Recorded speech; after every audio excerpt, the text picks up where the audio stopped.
ईसाई का ताना बाना मजबूत करना चाहते हैं, लेकिन कुछ फिरका परस्त मुट्ठी भर लोग अगर इस ताना बाना को कमजोर करना चाहते हैं तो उनके ऊपर सख्ती से कार्रवाई होनी चाहिए, उनके ऊपर सख्ती से कार्रवाई होनी चाहिए। 2 फुट का आदमी उठ के आके क्या धमकी देता है, भगवा कपड़ा डालकर एक आदमी सच खड़े लेके हमारे नबी की तौहीन करता है। हम तो अपने नबी पाक की सुन्नतों पर अमल करते हुए भाईचारगी और अमन और शांति का पैगाम देते जा रहे हैं, लेकिन इसका मतलब ये नहीं होना चाहिए कि महाराष्ट्र में कानून से बड़ा हो। कानून से बड़ा कोई नहीं, और अगर कानून से बड़ा अगर अपने आप को कोई समझता है तो उसकी ये गलत फहमी है। 50-60 दिन रुक जाओ, ये जब सरकार बदलेगी ऐसे 2 फुटों को जेल के अंदर डालने का काम हमारी सरकार करेगी। आमदे रसूल यानी 12 रबी अव्वल को मनाया गया जश्न ईद मिलादुन नबी। आलमो इस्लाम में 12 रबी अव्वल के दिन पूरी दुनिया में नबी करीम सल्लल्लाहु अलैहि वसल्लम की विलादत का दिन माना जाता है।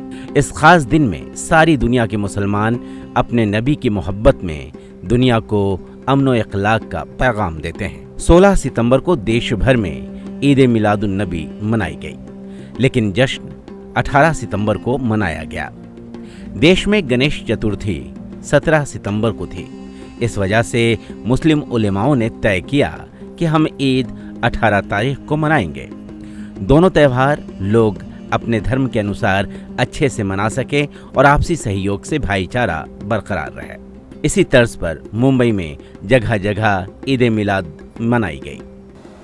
हम लोग कोशिश करते हैं कि महाराष्ट्र की संस्कृति जो महाराष्ट्र का जो तौर और तरीका रहा, महाराष्ट्र में हिंदू मुस्लिम सिख ईसाई एकता का जो गहवार आ रहा है वो मजबूत हो।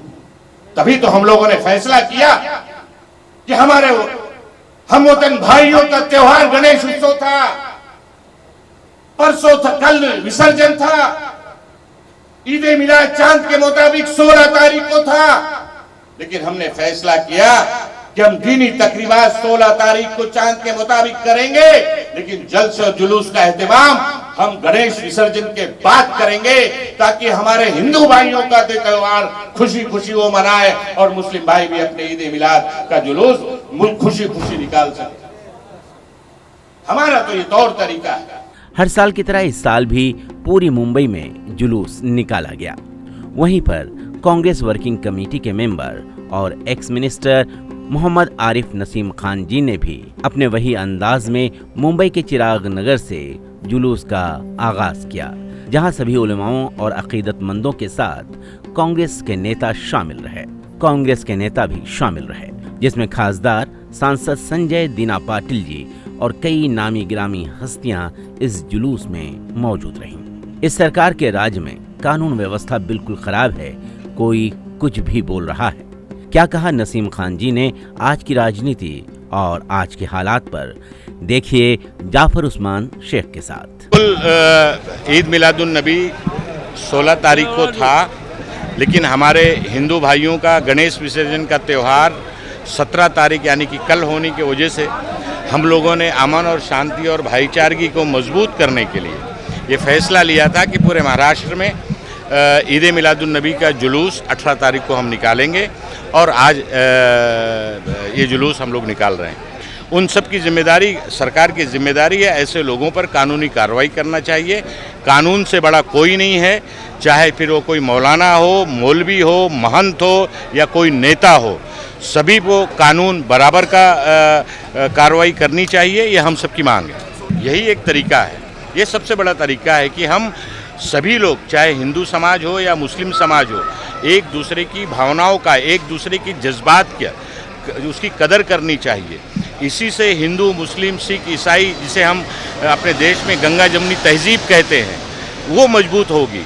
यही हमारी तहजीब है, यही हमारी संस्कृति है कि हर धर्म कि लोग एक दूसरे के त्यौहार में साथ रहें और उनको एक दूसरे के साथ उनको बधाइयाँ दें।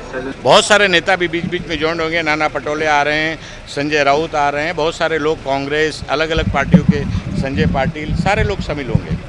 पॉलिटिशियन की जिम्मेदारी बनती है, योगदान तो है ही नहीं है। महाराष्ट्र की सरकार में जितने पॉलिटिशियन बैठे हैं वो सब नकारा है। खुलेआम कानून का मजाक उड़ाया जा रहा है, खुलेआम लोगों को, एक समाज को धमकी दी जा रही है, हत्या करने की बात की जा रही है, मारने की बात की जा रही है, उनके पैगंबर के खिलाफ गुस्ताखी की जा रही है। लेकिन सरकार कुंभकर्ण की नींद सो रही है।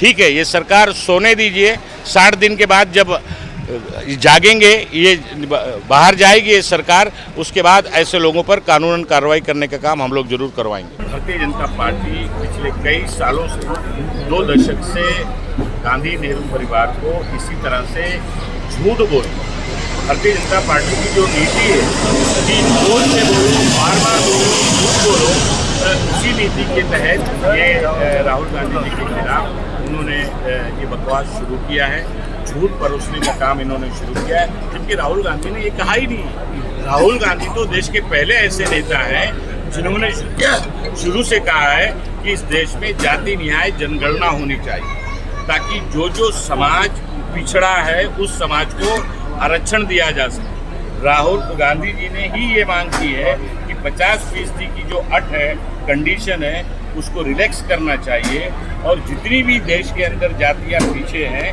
उनको पिछड़ेपन की बुनियाद पर आरक्षण देना चाहिए।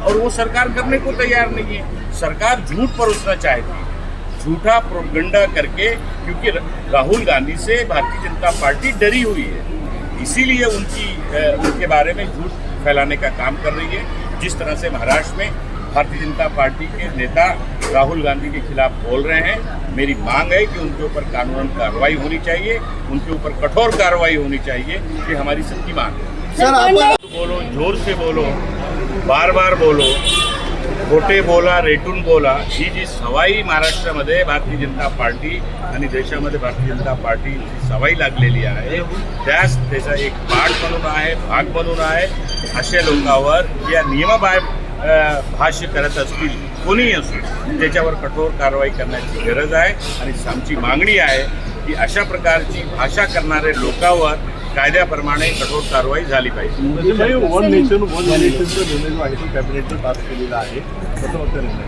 सगळ्या निवडणुका एकत्र होते तर हे आता 1 महिन्यापूर्वी जे 2 निवडणुका डिक्लेअर केली, जम्मू आणि काश्मीरची तसेच हरियाणाची, त्यावेळी वन नेशन वन इलेक्शन त्याला दिसलं नाही। महाराष्ट्राची निवडणुका राखून ठेवलेली आहे, का निवडणुका करत नाही? आणि वन नेशन वन इलेक्शन कधी या देशामध्ये शक्य होऊ शकत नाही। लोकसभाच्या निवडणुका, विधानसभाच्या निवडणुका, आणि याच्यावर अशा प्रकारचं फक्त बोलणे आणि निर्णय घेणे, स्वतःसाठी जो मार्ग सोपा असतो राजकारणामध्ये त्याच मार्ग स्वीकारायचा, अशा प्रकारच्या मोदीजीचे जे सरकार आहे ते धोरण स्वीकारावे।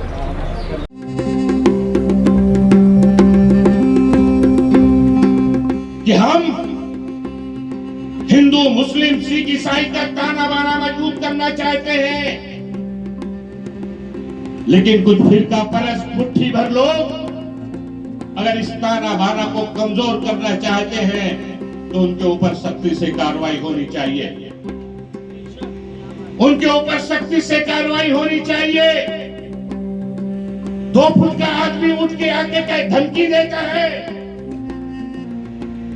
भगवा कपड़ा डालकर एक आदमी सच खड़े रहके हमारे नबी की तौहीन करता है। हम तो अपने नबी पाक की सुन्नतों पर अमल करते हुए भाईचारगी और अमन और शांति का पैगाम देते जा रहे हैं, लेकिन इसका मतलब ये नहीं होना चाहिए कि महाराष्ट्र में कानून से बड़ा हो, कानून से बड़ा कोई नहीं।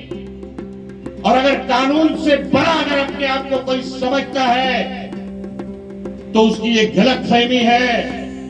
50-60 दिन रुक जाओ, ये जब सरकार बदलेगी ऐसे 2 फुटियों को जेल के अंदर डालने का काम हमारी सरकार करेगी।